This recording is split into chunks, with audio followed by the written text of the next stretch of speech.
Hello. Nice to see you all. Thank you all so much for joining me today on this wonderful Sunday, July 12th. Wow, 2020. And I hope wherever you're at watching the show that you're doing better than I am. I'm hot. Vegas, 115 plus today. We're under an extreme heat warning.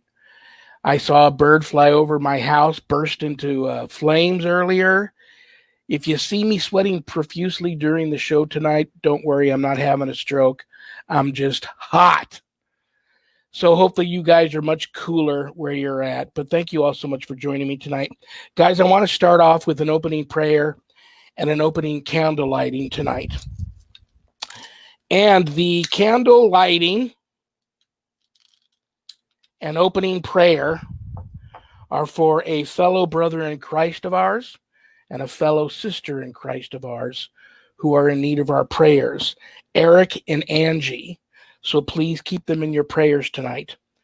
If you would like to absorb and receive some of the positive energy from this prayer, or if you would like to contribute some of your own positive energy to this prayer, it's simple. Just reach out, touch your computer screen, close your eyes, and concentrate on the words of the prayer as I say them. So, and now we will begin. In the name of the Father, and of the Son, and the Holy Spirit, amen. O glorious Saint Michael, guardian and defender of the Church of Jesus Christ, come to the assistance of this church, against which the powers of hell are unchained. Guard with special care her august head, and obtain that for him and for us the hour of triumph may speedily arrive. O glorious Archangel Saint Michael, watch over us during life, defend us against the assaults of the demon, assist us especially at the hour of death, obtain for us favorable judgment and the happiness of beholding God face to face for endless ages. Amen. In the name of the Father, and of the Son, and Holy Spirit, amen. Thank you for joining with me on that prayer, brothers and sisters. Okay, your one-stop, everything you need to know about me is my website, and that is ghostbegone.biz. You'll notice some very interesting pages there. And if you do go to my website to visit, guys, keep in mind my wife Sharon and I do not charge for our ministry work. So if you happen to be there visiting and you notice the button and you're able to do so, send in a small donation. I promise you it will be appreciated from the bottom of our hearts, and we will put it to good use, I assure you. You have to visit the page there called Spiritual Advisor. In addition to being a certified exorcism deliverance minister, I am also a certified spiritual advisor, intuitive coach, listener. And if you're having some issues of a spiritual nature, not necessarily attached to the paranormal, and you would like to speak with me, you can make an appointment to do so there on that page. And I promise you I will do everything within my power and God-given gift of discernment to help you with your spiritual needs. You'll notice a page there called Ireland Tour 2021. That's right, brothers and sisters. I'm going to Ireland next year in May, and I'm only taking 24 special people with me. Trust me, the complete itinerary for that trip is on that page.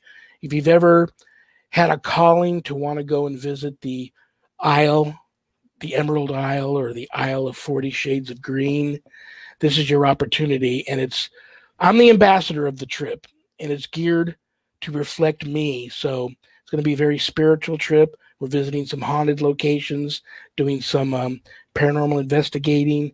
We're going to go to some sacred sites, some holy sites, attend some really wonderful festivals. It's just going to rock. Your eyes will be popping out like they do on the cartoons when you look at the itinerary for this trip. So if you wanted to go to Ireland, this is your chance to come with the Rev next year. You'll notice a page there called the WSE course/book. I am also the founder of the Worldwide Society of Exorcists. I offer a 12-week online college-level course through the WSE called Introduction to Spiritual Warfare. If you have ever felt a calling to the deliverance ministry, this is a one-of-a-kind, must-attend course. It is college level. I am your instructor, and all my students that graduate do get a stunning certificate of completion diploma suited for framing, along with some other special parting gifts that you can only get from yours truly, the Rev. So if you're interested, you can enroll in that class there. There's also a Worldwide Society of Exorcists Facebook page. If you just want some more information on the course and want to read about it a little bit, you can go there. Last but not least, you'll notice that my book is on that same page, God, Ghosts, and the Paranormal Ministry. It is my new haunted autobiography. It's a true story inspired by spirit and divine intervention. And I quote, the scariest book I ever published. That was a quote from Annette Munich, owner and publisher of Stellium Books, my publisher. And all I have to say about that, brothers and sisters, is sometimes it takes something scary to fight something even scarier. Part of the proceeds of every sale of every copy of my book goes to support stjude.org and St. Jude's Children's Research Hospital, Nevada, and that is a beautiful thing. If you've already purchased my book, God bless you. You're a part of that support group. So pick up your copy today. You will be doing a world of good for that organization. And the book's not so scary. I mean, it's scary, but good beats out evil a lot in that book.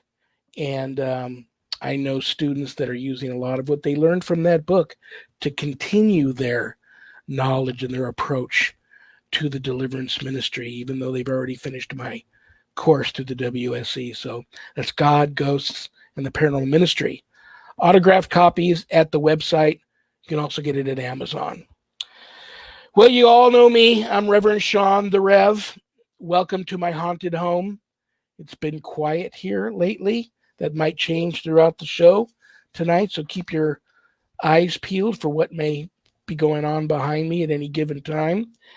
Don't forget my wonderful producer, Carl Albertson of Paranormal Nation Radio, is behind the scenes manning the chat room. Use the chat room to make some friends. We're all family here. You're amongst like-minded people, and that's also a place we welcome all your comments, and we also welcome your questions. We may not get to your questions right away, but I'll try to as quickly as I can. So jump on in there, guys. Have some fun. That's Paranormal Nation Radio, my producer. Well, now I'm going to get to why you all have come tonight. And I just want to say this about her. She's a friend. That's the most important thing. She's an author. She's a paranormal authority. She is a person that Bayou witches talk about and warn each other about, so they don't cross her path. The one simply known as, you all know her, you all over, the Twisted Southern Horror Queen. Brothers and sisters, welcome to the show, the one and only LYN Gibson. LYN, how are you?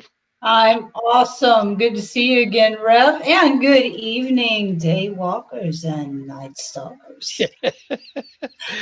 I asked you to do that before the show started. I had to hear that because that's the way you start your show. And listen, I didn't know, well, I did know, but I wasn't totally aware of just how loyal your horde is. And I've gotten many messages from many of them this week, excited that you were going to be on the Paranormal Ministry tonight, telling me, Rev, you better be nice to her. And a lot of people didn't know that you and I had already known each other for a long time. You've been on my other show on Monday night, Vegas Supernatural. And everybody, many of them did know that I love you and I think you're amazing. So that's why you're here tonight. The show's not very long. It's going to go by very quickly. But I want to start by thanking you for taking an hour out of your relaxing Sunday evening to spend with me and my viewers and some of your horde. And let's get right to it. What do you say? Hey, I'm all in, and thank you so much for having me. I've always enjoyed our little chats. We've messaged back and forth a few times, and the first show that I did with you, it just seemed like it was over in 5 minutes. And yes, my horde, wonderful people. I am so blessed to have so many like-minded people in my life. They're scattered all over the world. They're there, and I truly do adore them, and I'm very thankful for their love and support. Very, very cool. Well, let's talk about the First, most important thing, you're in Louisiana. You're in the heart of Bayou country. You guys are being hit hard again by the COVID. How Yeah. have you and your family, your husband, and everyone close to you holding up during this whole craziness that I thought we would never see in our lifetime? How are you doing? It's yeah, it's definitely crazy. Um, Out of my family and my group of closest friends, I'm the only one that's been stricken with it. There are other people, of course, in the area that are fighting with it and have had their bouts with it, but I had my little taste in March. And thank God I have a fantastic doctor who jumped right on it. I was actually over it because the second I felt symptoms, I called him, and the next day he wrote me a prescription for hydroxychloroquine, and I started on it immediately.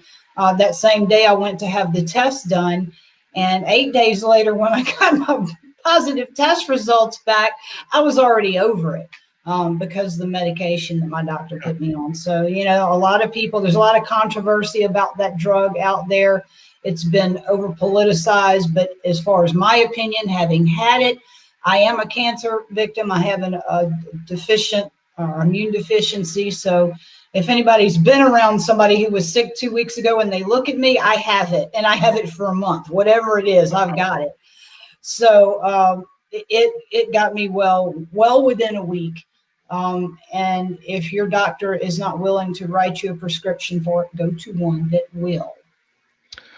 Oh my gosh, I didn't know that it. I mean, we just barely touched base on that before the show started, and I didn't know it was that intense. And you had the already had the immune deficiency issue.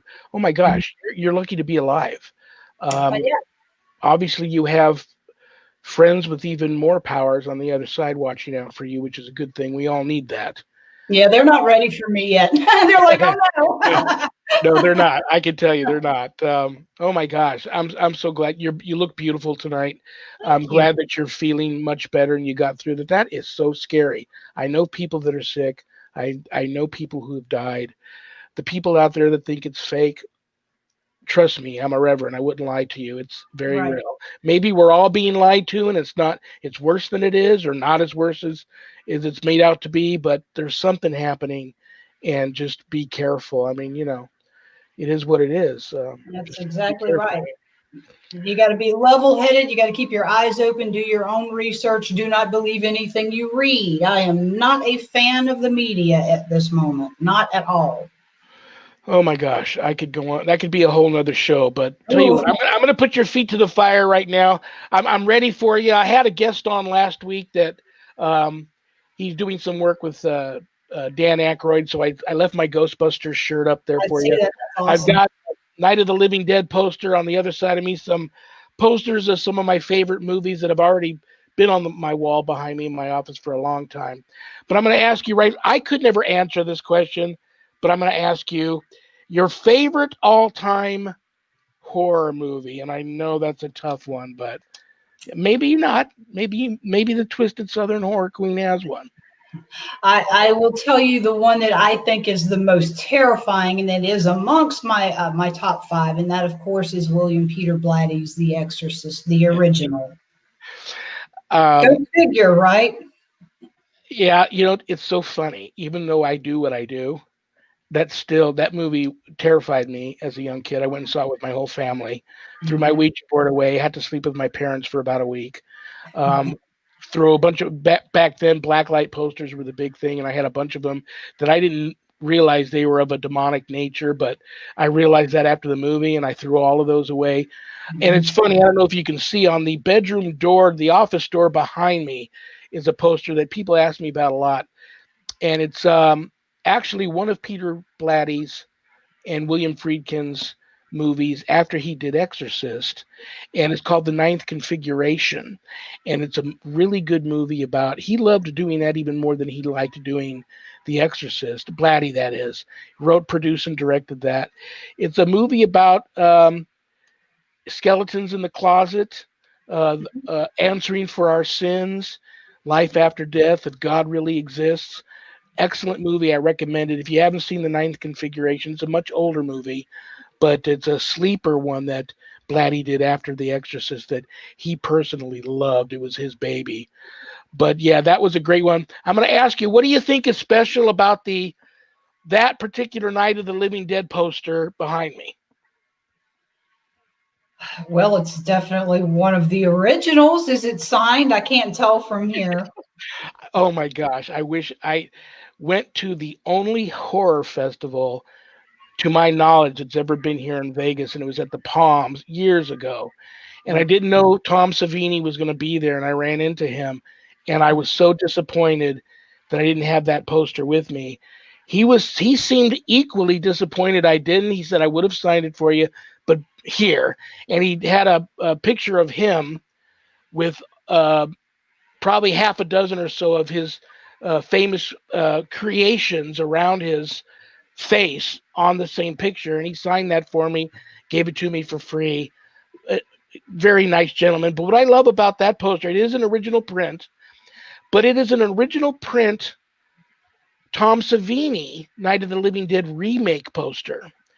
And the reason why I brought it in here was nobody ever talks about that movie.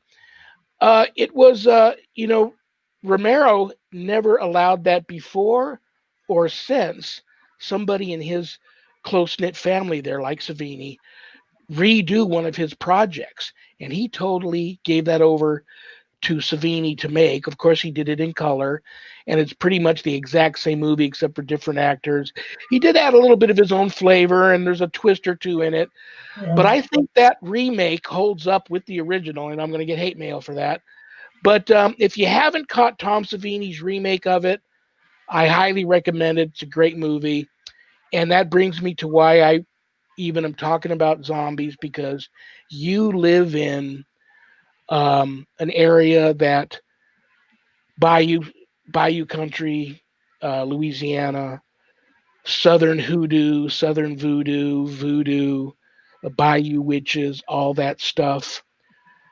I just saw a movie the other night which was based on a true story called Serpent in the Rainbow. Old movie, but still scary. Scary to think that it really happened. We don't get so much of that real zombie stuff as they do, like in Haiti, for instance.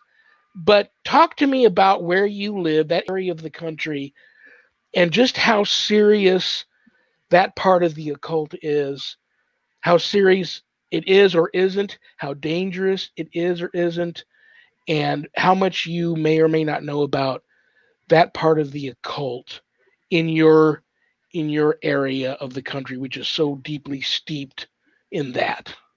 Well, I can tell you, Rev, it is alive and well. It's like coffee and donuts around here. It's just a way of life. You learn to live with it. Seems like the locals that know the most about it are the ones that talk the least about it. You know how that is. Close knit Southern community. Miss Marie Laveau was one of the greats, of course, but it hasn't really slacked up a whole lot even since she passed. Of course, she still hangs around. She's seen quite frequently. Of course, you can see her at the St. Louis Cathedral and in the cemetery there, but she seems to have taken to being a harbinger. So she is being seen Really? quite frequently these days. Katrina, oh, she was definitely around before and a long time after Katrina hit here. Voodoo dolls, all of that good stuff. Yeah, definitely a way of life. There's tons of legends, tons of stories, and even goes into, we have the Rougarou, which is the Louisiana werewolf, and the vampire clique is alive and well here as well. So plenty of not only legends, but documentation can be found in our neck of the woods as far as those kind of critters go. I know that I would be if I lived down there, especially with what I do. Do you take precautions not to step on the toes or cross the paths and anger anybody in that religion that has perverted it to now doing much darker things with it? Because I know many practitioners of voodoo that don't pervert it and don't do the dark things with it. Are you aware of that? Of who you should and shouldn't make mad, or is Yes. it? Yes. Yeah, yeah. When I first saw my publishing contract, Part of my contract was to blog 3 times a week prior to my first book coming out. And I decided to dabble in the paranormal, and I discussed vampire legends and voodoo and things that were close to home at first. And there were a few toes that I stepped on. Being new to the blogging world and exposing these stories and these legends, yes, it did tick off quite a few of the wrong people at that time. However, I came in contact with them. Of course, they came in contact with me first. And then I discussed it. And I'm like, look, I'm not disrespecting you. I love these legends. I want for your stories to be told and yada, yada. If I am misstating, misquoting anything incorrectly, tell me. I'll fix it. I want to get. So it got to where I actually started building a rapport with these groups and these individuals. So they pretty much know who I am. And they're cool with me, and that's all good. I won't say we're all buddy and everything, but they are aware of me. They are aware of what I do, and they're fine with me. So yeah, it was kind of scary there for about a year, but it's okay now. Yeah, I can only imagine. I try not to. I have a lot of friends who are pagans and witches, and Mhm. I don't judge. Uh, Right. but when I do suspect that somebody is, perverting, their religious belief system a little bit and doing things they shouldn't be doing, um, I may call them out on a one-on-one, just behind the scenes, Right. just kind of feel them out and see what they're doing because I need to know if these are the type of people that I still want, around in my life or not. I have to be careful with that too. But I don't want to make anybody mad. I know this. It's funny that you brought up voodoo dolls. You and I must be a little psychically connected right now. I do have a voodoo doll story for you, and I don't know who sent this to me. I'm going back years and years and years. One arrived in the mail to me from Louisiana, no return address. There's nobody put a note in there as to who it came from. Beautiful, authentic voodoo doll. So I displayed it. And I didn't realize at first, and quite some time went by. And one day I just realized, I have just had the worst string of bad luck for the past few years now. And it's now just hitting me like a bolt of lightning that I've been in this funk and really having some bad luck. And couldn't figure out why, I all of a sudden saw the doll. And I wasn't sure that it was the doll, but I was advised by someone close to me, get rid of the doll, bind it. And the only thing I did not do, I did professionally and spiritually bind it, but it's in a safe container in my garage here. Everybody that I tell this story to that knows about binding says, why didn't you take it out in the desert and bury it somewhere? Well, I had just as many people tell me you have to be careful because if someone digs it up and opens the box, it will come back for you tenfold and be pissed. That's So exactly right. I've got my whole room here. There's a lot of religious relics in my office here, a lot of blessed items. There's a lot of haunted items that have either been sent to me, donated to me, that I've brought home from cases. I bind them, bless them, and I put them in a special area here in the office. In your professional opinion, is this doll safe to bring in from? It's been out there years. Is this doll safe to now bring in and display in my office here, or should No. I just no? Okay, No, it's okay, not.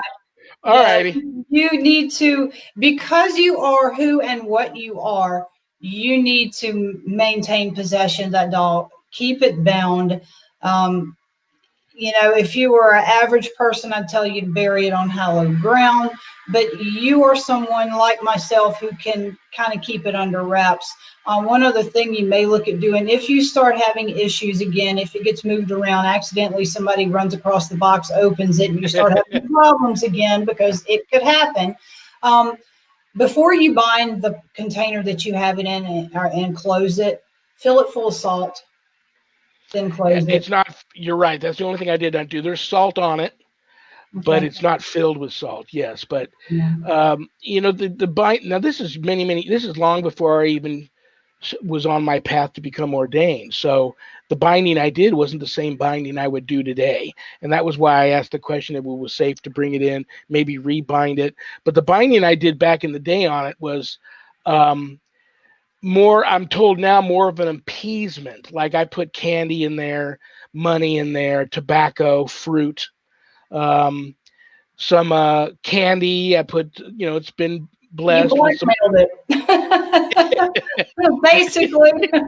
It's Right. been wrapped in a really nice, the real soft decorative paper that expensive things are wrapped in that you give as gifts. But then it's in a special sealed box.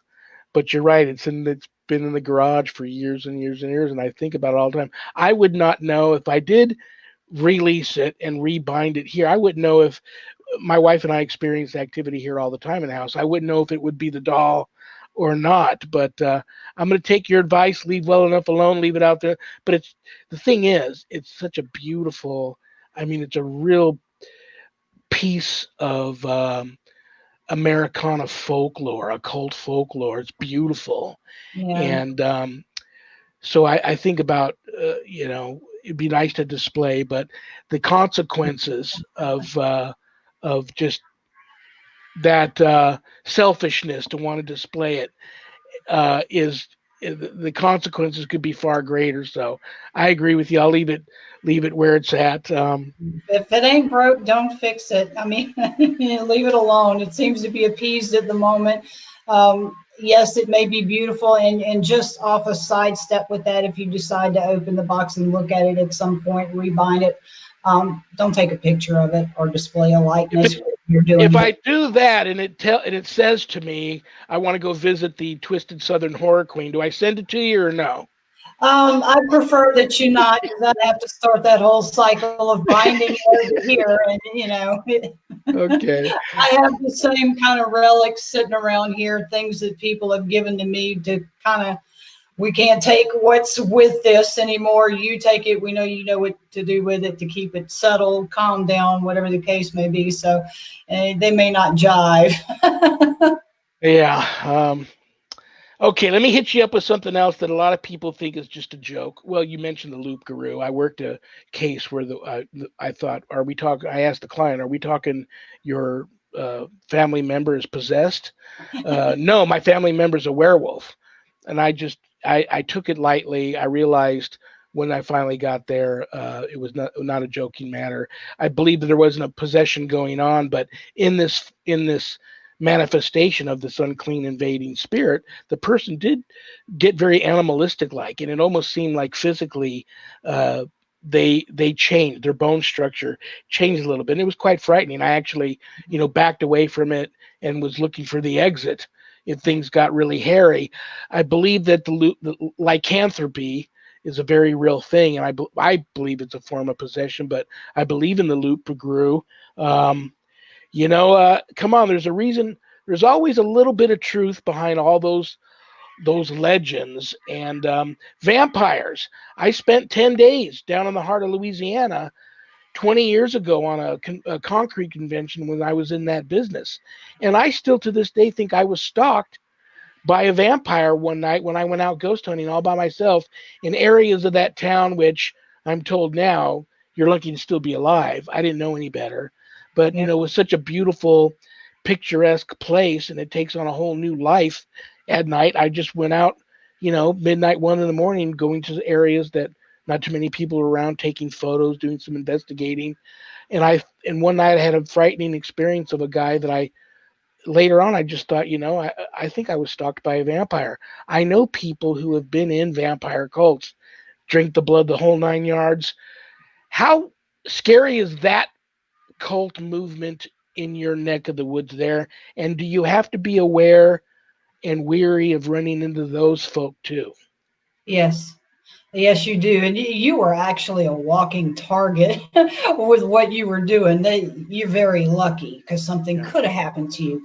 Now, there you have two different cliques. You do have the dark secretive clique that are the traditional vampires. They are. Then you have other organizations, and one of them is out in the daylight. They're out there, big as life. They're called the Vampire Outreach. These guys, they do the bloodletting and all of that stuff. They are vampires. However, they are very community involved. They run a food pantry and feed homeless people. So yeah, it's Wow. a part of life, but you have one extreme or the other. The other, like the Vampire Outreach Group, great people. They don't hide what they are. They don't push what they are on you. They'll answer questions if you have them. But the other group, very dangerous, very real, and quite possibly immortal. Hmm.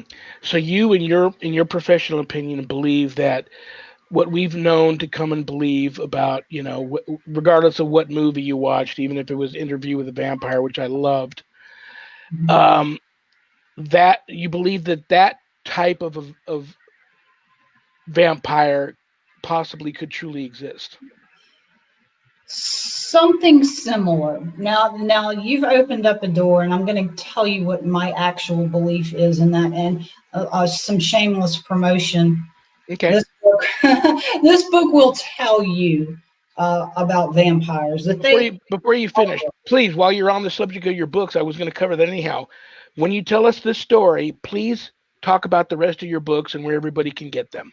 Okay, well, of course, at authorlyngibson.com, you can read a little bit about every one of my books and pick them up there or on Amazon as well, just like yours, which, by the way, I will be buying your autobiography. I have to read that. It's Um, scary. Wait a minute. I have to warn you. I'm I've had unstoppable. I have a picture in the book of an entity I caught at a remote location out in the desert. No one was there. And I thought there was I don't know if it's a young boy or a young girl roaming around the grounds while I was there. And I come to find out other docents that work the area have seen the same apparition, but she appears as a solid three-dimensional child. And I caught her in this photo, and I put the photo in the book. It hasn't happened on Amazon, but some of the books I ship here from my office that I've autographed, I've had some readers tell me that apparition has appeared in their home after getting the book, which is mind blowing that something here in the home, and my wife and I have seen her here in the home, would attach to a book that I would send out from here. So word of warning, if you get it on Amazon, I think you're cool. If you get it from me, it comes with that warning, but that's all I'll say, and I want to hear about your book.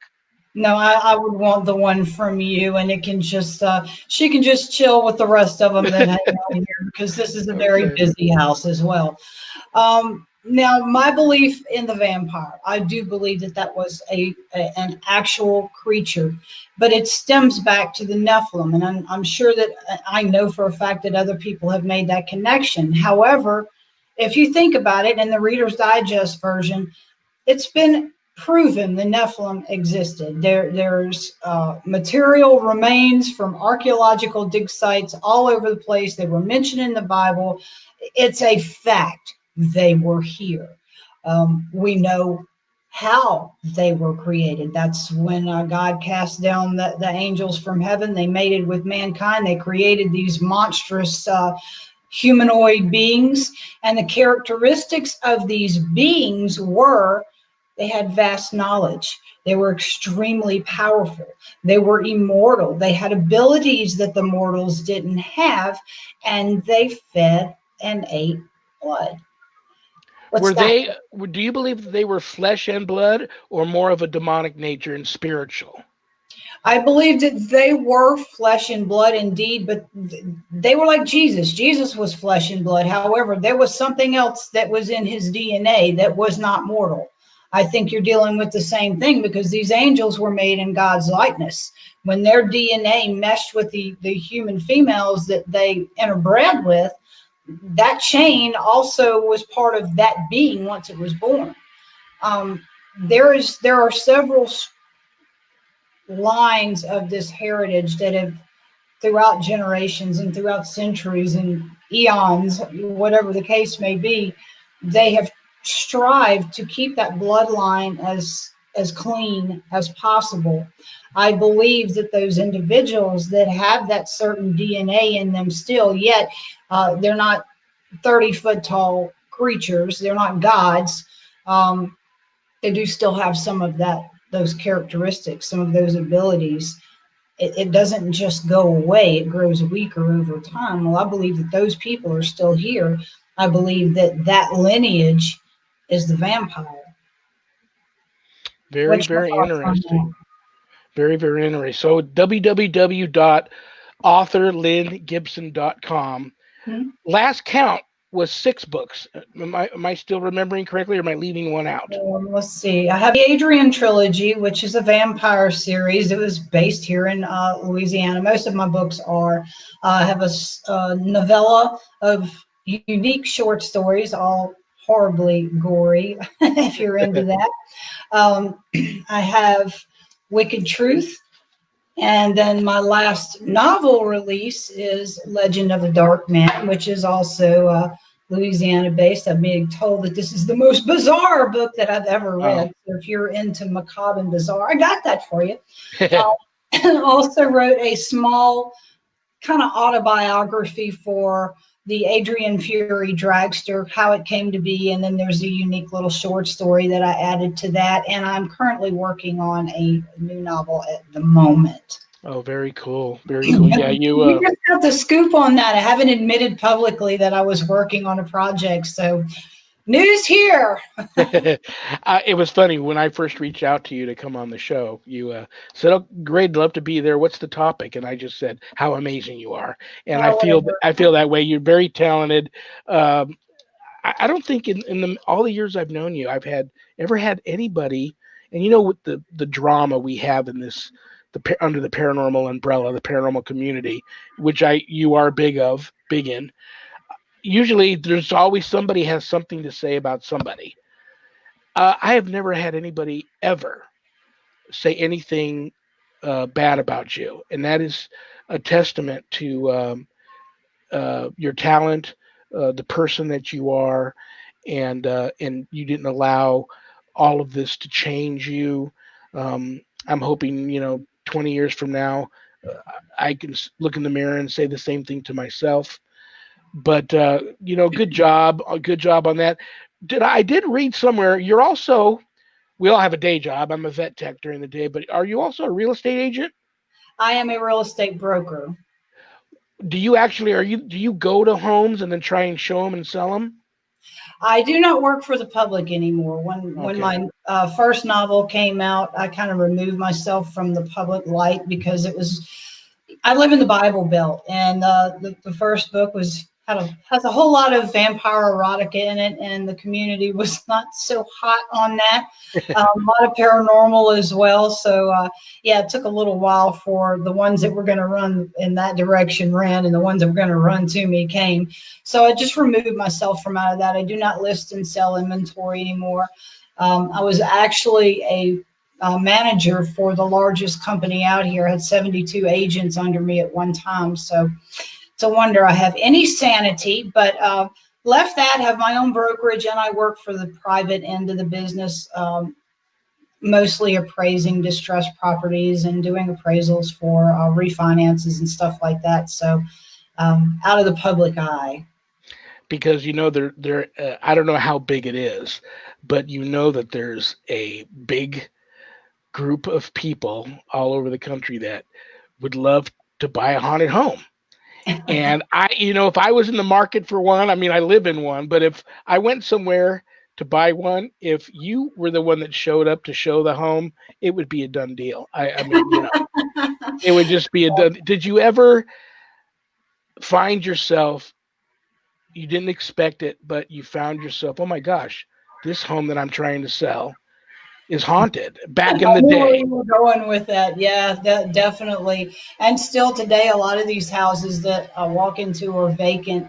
They may have foreclosed because someone died there and there was no family, or the family couldn't keep the notes up, or whatever the case may be. So yeah, it's not unusual for me to take pictures of the insides of these houses and see things or have to talk to someone the whole time I'm there because they're following me around, want to know why I'm in their house. Oh yeah. Do you talk to them and tell them why you're there and that they should leave before the next family comes, or do you try to strike a deal with the spirit, or do you just leave well enough unknown and let the buyer? Do you let the buyer know, or let them just find out on their own and deal with it? How does that all work down in your neck of the woods? Well, as far as spiritual entities being in a property, that's not something that has to be disclosed. But I wouldn't be the ones to show that to a buyer or have to deal with an agent to tell them there's issues with this house. As far as how do I deal with them while I'm inside the house, it depends on how they react to me being there. Some of them are curious, some don't know they're gone. It's, a typical haunting. And then some of them are very angry because they know exactly what's going on. So those you try to negotiate with, you try to help. I may even take a few minutes to sit aside and try to send them where they're supposed to be. Sometimes they want to go, sometimes they do not. Absolutely. So, yeah. And you don't have to tell the client, though. So now, how does that work if after the client moves into the home, whether they want to, actually say the word, this house is haunted, or I have a ghost in my home, they're pretty much on their own to deal with it after that, I would imagine, correct? Legally, yes. But I want to clarify, because a lot of people are going, that's not right. My client, when I work on any of these properties, is the bank. I don't work with people. I work with the bank. They send me an address. I go and do my inspections, do my appraisals, and that's my end of it.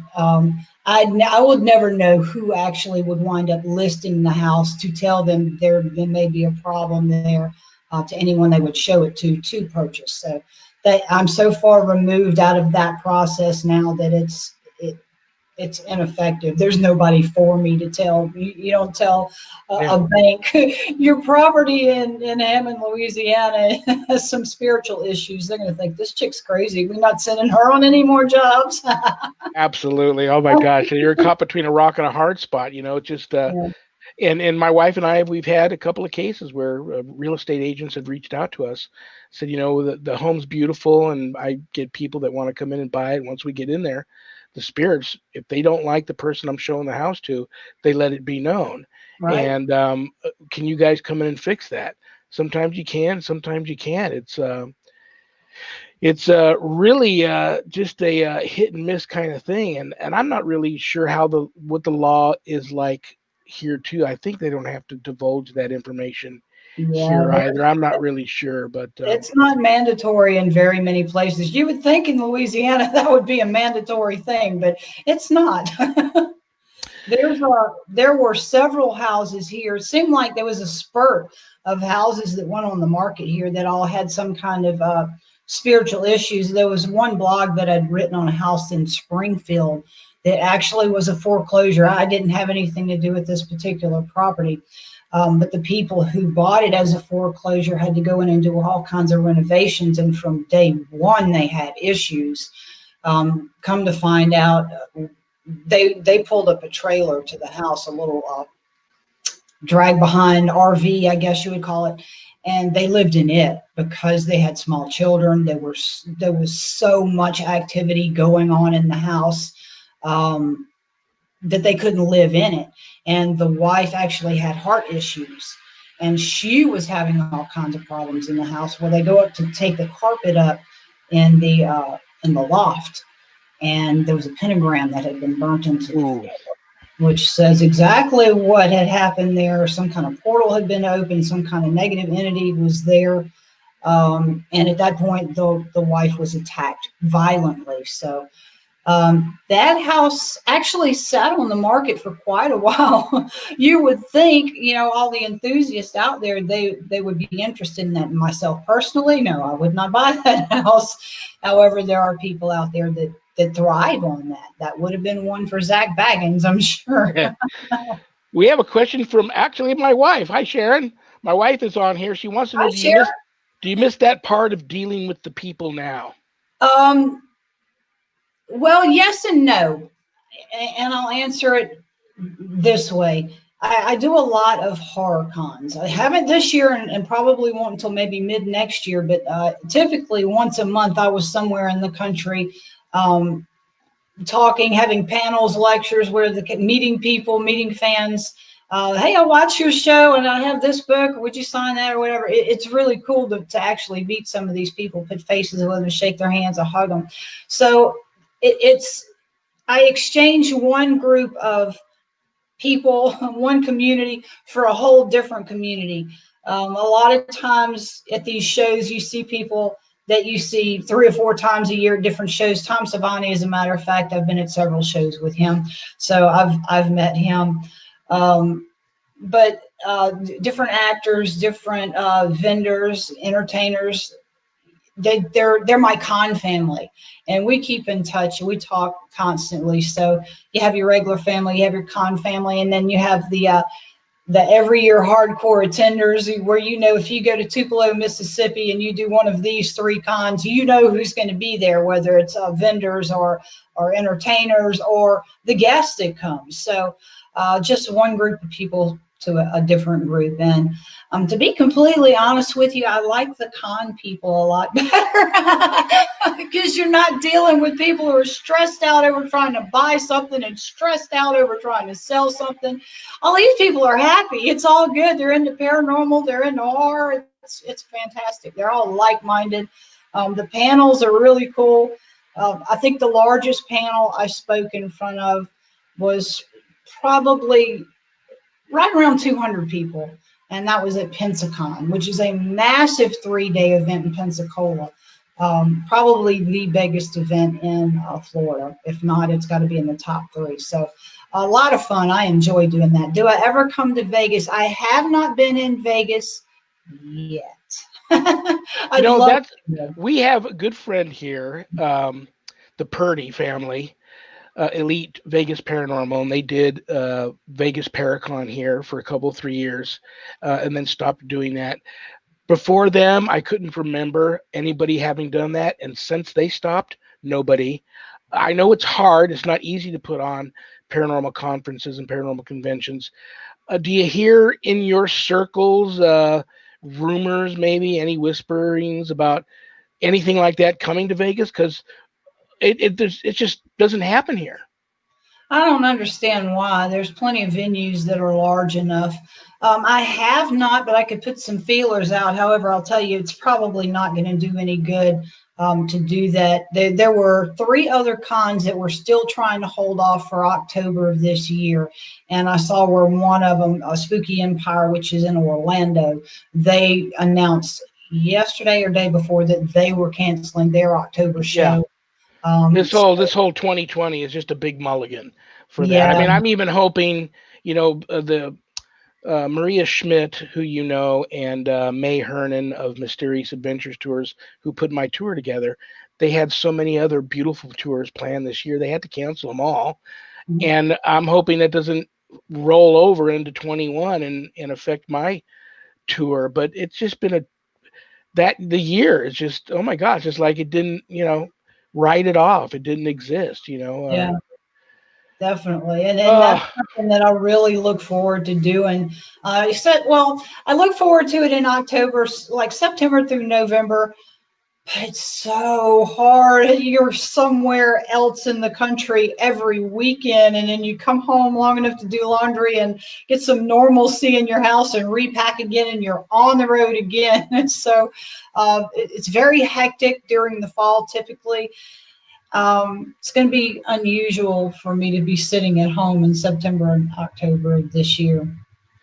well, I can't let you go. What are we doing on time? Well, we're doing pretty good. Got about 10 minutes left.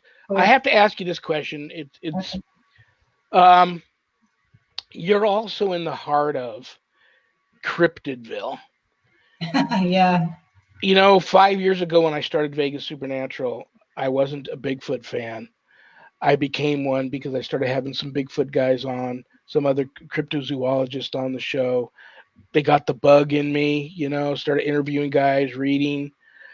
Um, Amazing stories. I was just reading an old article that somebody sent to me not too long ago about giant arachnids in Louisiana.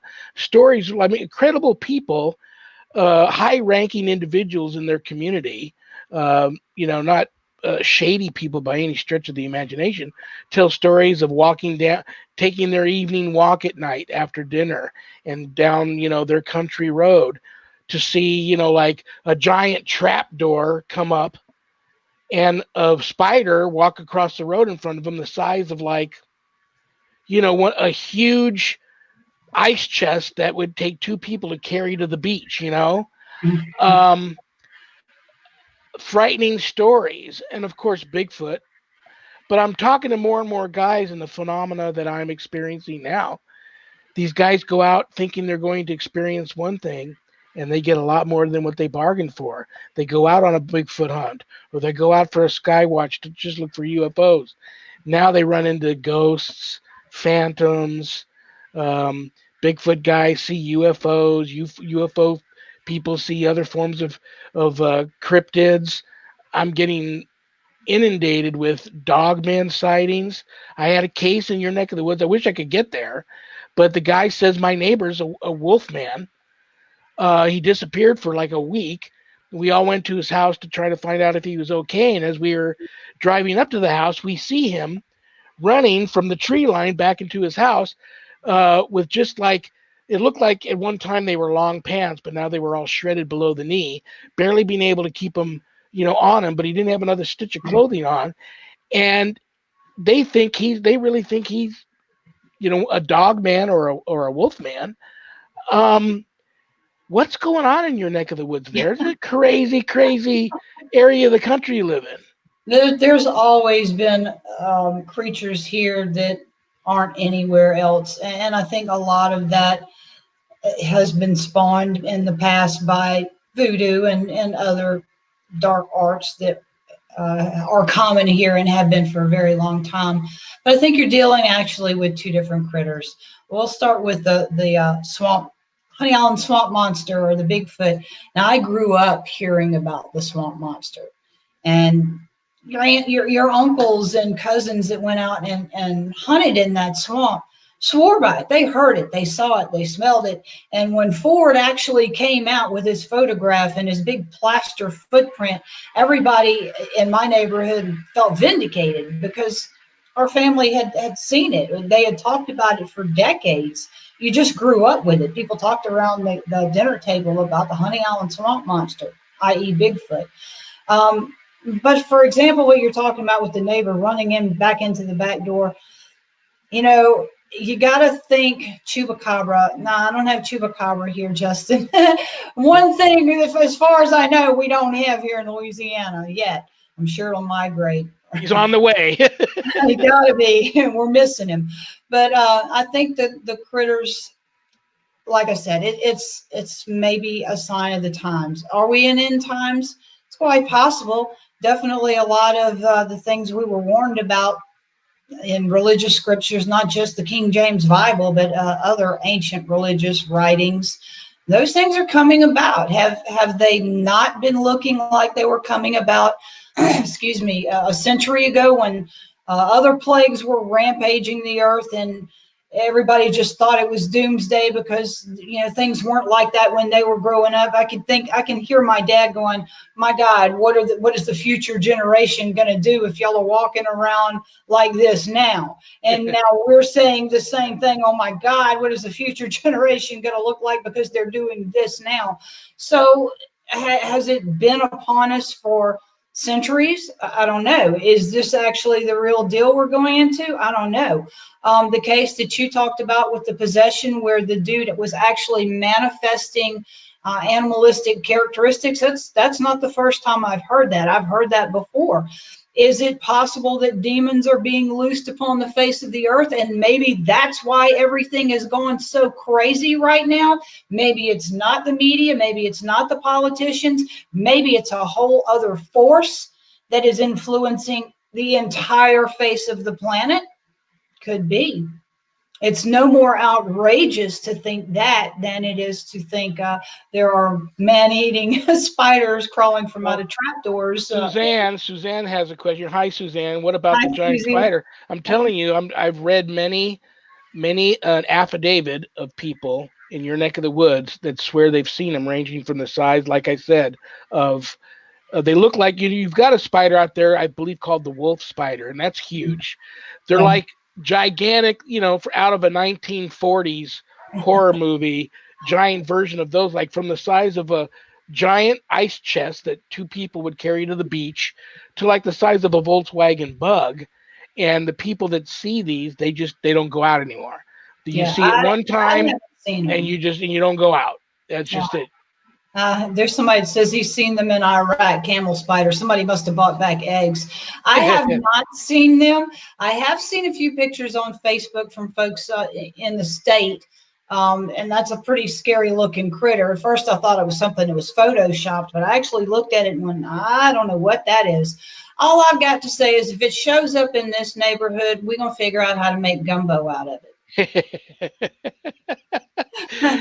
Absolutely. I mean, it's just so crazy the things that you know uh I don't know. It's just I talk to some of the most credible people you'd ever want to meet and tell me these things that inside I never laugh, but inside I'm like, well, Yeah, right. if this guy's telling me the truth, he's freaking me out right now.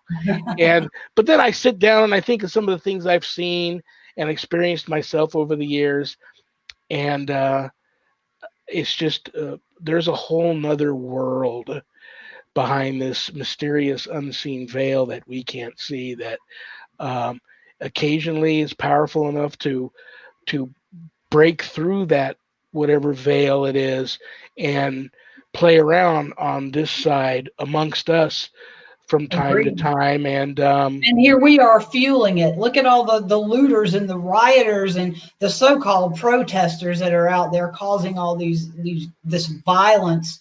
What do you think feeds these things? You fight them for a living. We see them. I see them. We feel them. Um, that's what they feed off of. I I was mean, just talking to Sharon the other day about this. We do whenever I know 2 or 3 days in advance if I'm going to get a legitimate demonic case come across my table here or get the phone call, because we start getting what I refer to as paranormal drive-bys outside my home, and they're always outside the home, and they're much different than the spiritual activity in the home, which I believe are either ancestors in visitation or past family members or cousins that have passed on in visitation. Sometimes I think the house was haunted when we moved in, and it's like on in the spiritual world, it looks like the Luxor. It's got that big light on the top, and it just draws them here. But it's been unusually quiet for months here, and I thought to Sharon, the reason why it's so quiet here. Look at the world right now; it's been unleashed, yeah, and there's so much ugliness and violence out there in the world. It doesn't need to be here. It's just it's been unleashed. that's right. Um, I just try. At the end of my show, I always tell people just stop the violence. That's what I try to do. I think I missed a question. Did I miss the question? It was the gentleman from Iraq that said that he had accidentally stepped on one while he was over there, and it looked like four fingers coming out from under his foot. I Oh, can imagine. it's just I just even when it's family members, I try not to argue with family members. I try not to argue with my wife about anything, friends, coworkers. And believe me, I'm one of those guys. I like to stir the pot. I like to find out a person's weak point and needle them a little bit about it. I'm not as bad as I used to be, especially since I got ordained. I have a image to hold up. I'm tired of people saying to me, "Aren't you a reverend?" And I'm tired of saying I'm not that kind of reverend. But uh, it's just an ugly time right now, and I refuse to argue. I refuse to be violent unless I have to protect my home and my wife. And I'm just trying to do my little part to stop it. And I think if we all just did that, oh my God, it would just remember how healthy the world looked from satellite after Right. weeks of us all being under lockdown. Yeah. It's kind of like that. If we all of a sudden just the whole world, even if it was for 48 hours, let's just stop all violence and violent, ugly thought. That would be amazing. And I would wonder what it would look like and feel like in that short span of a moment in our existence to A experience that. lot of healing. That's what heaven's going to be like. So I tell people if you want to get there, it starts here. And if you can't do it here, you're not getting through the gates. It's as simple as that. That's right. Oh my God, 6 o'clock. Uh, Where does it go, Rev? I don't know, but I'll tell you what. Carl Albertson, my producer, Paranormal Nation Radio, you two need to get together and talk about the vets, the suicide prevention for vets, maybe doing something together because he's heavily active in that. So is WO Entertainment. You're active in that. I think it's an important cause. So you two need to talk. After I say goodbye to you and he gets you off camera, if you want to stay behind and talk to him a little bit after that, you're more than welcome to. Or if you're busy, he can reach out to you later. But those are important causes, way above and beyond who I am and what I do. So I love you. I respect you. I can't wait to visit with you again. Maybe I'll have you on Vegas Supernatural or back here again. I mean, you're one of those guests I can do a whole series with.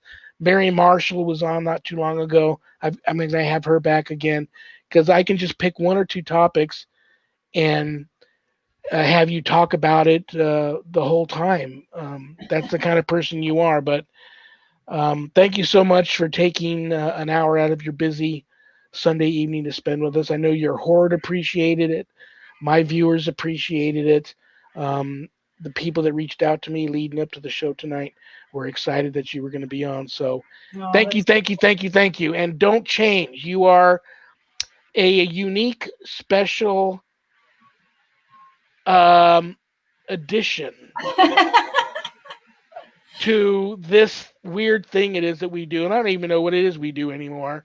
But it's refreshing, and just thank you for being you. Okay. Well, thank you so much too, and I enjoy our talks. So definitely, we need to speak more in the future. I know you're a busy boy, but if you slow down, maybe we can get a chance to chat as well. Enjoyed being here. Thank you so much to all my supporters and all your supporters and followers for tuning in and for letting us ramble for an hour. That's awesome. LYN Gibson, you have a great evening. I'll talk to you later. Okay. Thank you. You too, Rob. Good night.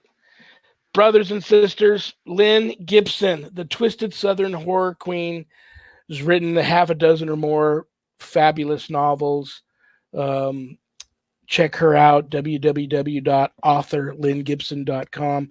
Wonderful website. If you're ever in that neck of the woods, you got to track her down, give her a hard time. Tell her the Rev sent you. Don't piss off any Bayou witches. Trust me.